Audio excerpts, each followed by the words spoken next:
किसी को घर मिला हिस्से में या कोई दुकान आई। मैं घर में सबसे छोटा था, मेरे हिस्से में माँ आई। मगर आपकी स्क्रीन पर दिखने वाले इन दोनों बेटों के हिस्से में घर तो आया मगर माँ नहीं आई, क्योंकि इन दोनों ने ही अपनी माँ को मौत की नींद सुला दिया। नमस्कार, मेरा नाम है मोहम्मद आसिम और आप देख रहे हैं क्राइम तक। आपकी स्क्रीन पर ये दोनों जो शख्स दिखाई दे रहे हैं, इनकी 88 साल की एक माँ थी। नाम था कमला देवी कोष्ठा, जो काफ़ी लंबे वक्त से बीमार थी। वो चल नहीं पाती थी, फिर नहीं पाती थी, घर के अंदर बिस्तर पर हमेशा बस लेटी रहती थी। बेटों ने कहा कि एक महीने वो एक बेटा खिदमत करेगा, अगले ने कहा अगले महीने वो खिदमत करेगा। मगर काफ़ी लंबा वक्त बीत गया, काफ़ी अरसा बीत गया और माँ की तबीयत सुधरने का नाम नहीं ले रही थी। इस चीज़ से दोनों बेटे परेशान हो चुके थे। उन्होंने सोचा क्यों ना माँ को मुक्ति दे दे, और उसी मुक्ति को देने का जो रास्ता उन्होंने चुना वो था मौत का।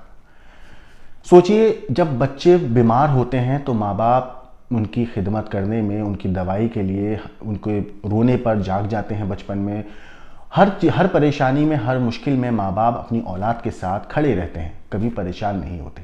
लेकिन जब वही औलाद जवान हो जाती है तो बूढ़े बुजुर्ग माँ बाप उनके लिए बोझ बन जाते हैं। बोझ भी ऐसा जिसको देखकर उनको लगता है कि बस किसी तरीके से इनसे पीछा छूट जाए।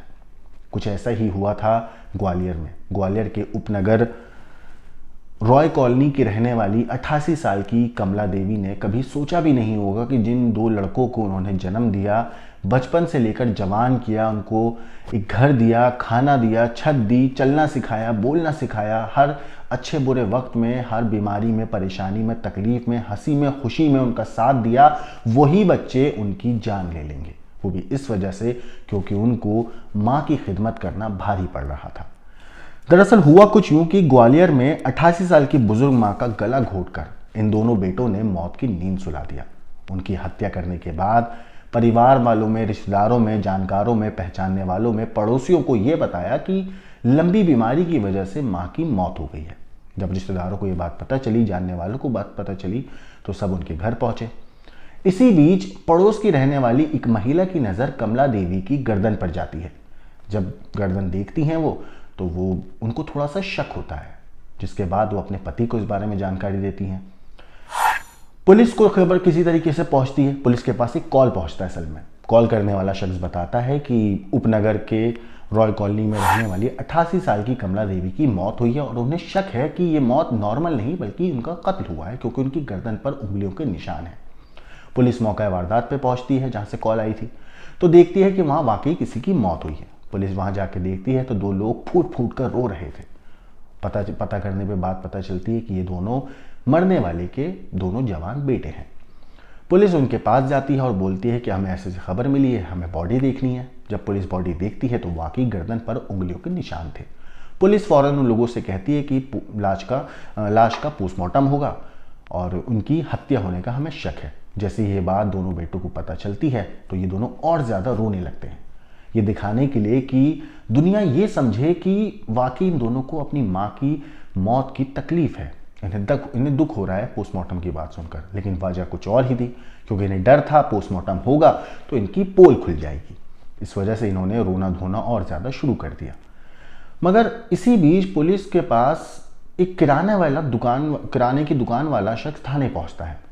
वो जाकर पुलिस को बताता है कि ये दोनों जो रोने का नाटक कर रहे हैं ऐसा कुछ है नहीं, बल्कि ये अपनी माँ को ज़्यादा पसंद नहीं करते थे और इन दोनों ने यकीनन अपनी माँ की हत्या करी है।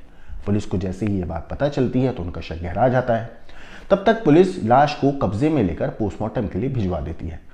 मगर जब पोस्टमार्टम रिपोर्ट सामने आती है तो वाकई पुलिस के पैरों तले ज़मीन खिसक जाते हैं, क्योंकि पोस्टमार्टम रिपोर्ट में पता चलता है कि 88 साल की बुजुर्ग महिला की मौत की जो वजह थी वो था दम घुटना, यानी कि किसी ने उनका गला दबाकर उनकी हत्या करी है। पोस्टमार्टम रिपोर्ट में साफ था, गले पर उंगलियों के निशान थे, किसी ने उनका गला दबाया था। अब पुलिस दोनों बेटों को पूछताछ के लिए थाने बुलाती है। थाने जब दोनों बेटे पहुंचते हैं तो उनसे पूछताछ होती है। पूछताछ के दौरान दोनों बेटे माँ की मौत की जो वजह बताते हैं वो बीमारी बताते हैं, लेकिन जब पुलिस उनसे सख्ती से पूछताछ करती है तो दोनों टूट जाते हैं और अपने गुनाह को कबूल कर लेते हैं। दोनों बेटे पुलिस को बताते हैं कि माँ की तबीयत काफ़ी लंबे वक्त से ख़राब थी और ये दोनों उनकी तीमारदारी कर करके थक चुके थे। ये परेशान हो चुके थे कि माँ की तबीयत ठीक ही नहीं हो रही है और ये पूरी ज़िंदगी क्या ऐसे ही करते रहेंगे, जिस वजह से इन दोनों ने परेशान होकर पहले शराब पीने के बाद माँ का कत्ल कर दिया। इन्होंने प्लानिंग करी कि माँ को कैसे मारेंगे ताकि किसी को पता ना चले। इन्होंने सोचा कि बीमारी का बहाना बना ही देंगे कि काफ़ी लंबे वक्त से माँ बीमार थी और बीमारी की वजह से माँ की मौत हो गई, लोग यकीन भी कर लेंगे। लेकिन इन्हें पता नहीं था कि ये जो गुनाह करने वाले हैं उसकी सज़ा इन्हें दुनिया में तो मिलेगी ही, आखिरत में भी इस चीज़ की सज़ा बहुत सख्त लिखी गई है। चाहे आप किसी भी धर्म के मानने वाले क्यों ना हो, माँ बाप का दर्जा हमेशा सबसे ऊंचा होता है। चाहे आप हिंदू हो, मुसलमान हो, सिख हो, ईसाई हो, किसी भी धर्म के आप मानने वाले क्यों ना हो, हर धर्म में माँ बाप को सबसे ऊंचा मकाम दिया गया है। लेकिन औलाद इस बात को अक्सर भूल जाती है और अपनी माँ के साथ, अपने पिता के साथ ऐसी वारदात को अंजाम दे देते हैं जिसे सुनकर किसी की भी रूह कांप जाए, जैसा कि इन दोनों भाइयों ने किया।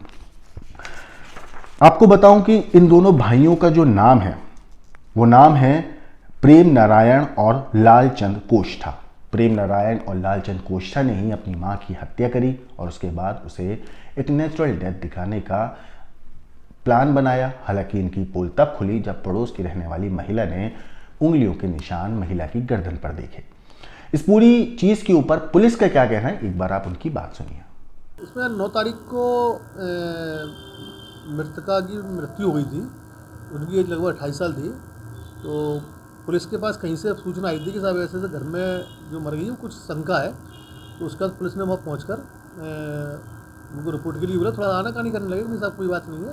लेकिन पुलिस ने वैधानिक कार्रवाई करती हुए उसका पीएम कराया था। पीएम रिपोर्ट में उसकी मृत्यु के कारण गला घोंट कर आया था, उसमें हड्डी भी टूटना बताया गया था। उसके बाद उसके बड़े लड़के की तरफ से मर कायम करवा के फिर विवेचना की गई, जो उसमें जांच में ये पाया गया कि उसके 2 लड़कों ने मिलकर उसकी हत्या करी है। 2 लड़कों को गिरफ्तार भी कर लिया है और जो अग्रिम वैधानिक कार्रवाई वो की जा रही है।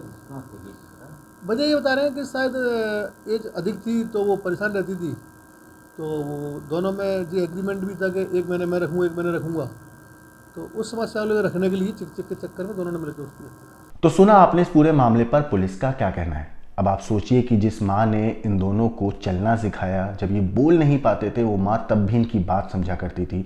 इनको खाने को रोटी दी, कपड़े दिए, घर दिया, ममता के आंचल में इनको सुलाया। जब ये बीमार थे तो इनकी तीमारदारी करी, दवाइयाँ दी, सब कुछ दिया। वही औलाद अपनी माँ को मौत की नींद सुला देती है जब वो बीमार हो जाती हैं। इस पूरी स्टोरी के ऊपर आपकी जो भी राय है हमें कमेंट करके ज़रूर बताइएगा। बाकी देश और दुनिया की करंट की खबरों के लिए देखते रहिए क्राइम तक।